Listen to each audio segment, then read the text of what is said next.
बहुत समय पहले की बात है। चाइना के एक राजा ने अपने बेटे को अच्छा शासक बनाने के मकसद से एक जेन मास्टर के पास भेजा। जेन मास्टर ने कुछ दिन अपने साथ रखने के बाद युवराज को 1 साल के लिए जंगल में अकेले रहने के लिए भेज दिया। और 1 साल बाद जब युवराज लौटे तो मास्टर ने पूछा, बताओ तुमने जंगल में क्या सुना?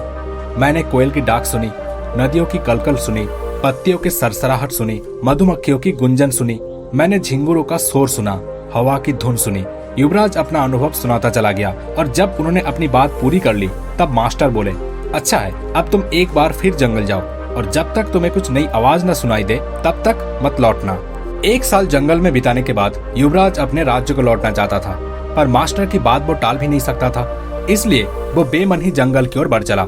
कई दिन गुजर गए पर युवराज को कोई नई आवाज नहीं सुनाई दी। वो परेशान हो उठा। उसने निश्चय किया कि अब वो हर आवाज को बड़े ध्यान से सुनेगा। फिर एक सुबह उसे कुछ अनजानी सी आवाज हल्की हल्की सुनाई देने लगी। इस घटना के कुछ ही दिनों बाद वो जेन मास्टर के पास लौटा और बोला, पहले तो मुझे वही ध्वनियाँ सुनाई दी जो पहले देती थी, लेकिन एक दिन जब मैंने बहुत ध्यान से सुनना शुरू किया तो मुझे वो सुनाई देने लगा जो कभी पहले सुनाई नहीं दिया था। मुझे कलियों की खिलने की आवाज सुनाई देने लगी। मुझे धरती पर पड़ती सूर्य की किरणें, तितलियों की गीत सुनाई देने लगी। ये सुनकर जेन मास्टर खुश हो गए और मुस्कुराकर बोले, अनसुने को सुनने की क्षमता होना एक अच्छे राजा की निशानी है, क्योंकि जब कोई शासक अपने लोगों के दिल की बात सुनना सीख लेता है, उनकी भावनाओं को समझ लेता है, जो दर्द बयां ना किया गया हो उसे समझ लेता है, केवल वही अपनी प्रजा का विश्वास जीत सकता है। दोस्तों, अगर हमें अपनी फील्ड में लीडर बनना है तो हमें भी वो सुनना सीखना चाहिए जो नहीं कहा गया हो। यानी हमें उस युवराज की तरह बिल्कुल अलर्ट होकर अपना काम करना चाहिए और अपने साथ काम करने वालों की जरूरतों को समझना चाहिए। तभी हम खुद को एक ट्रू लीडर की तरह स्थापित कर पाएंगे।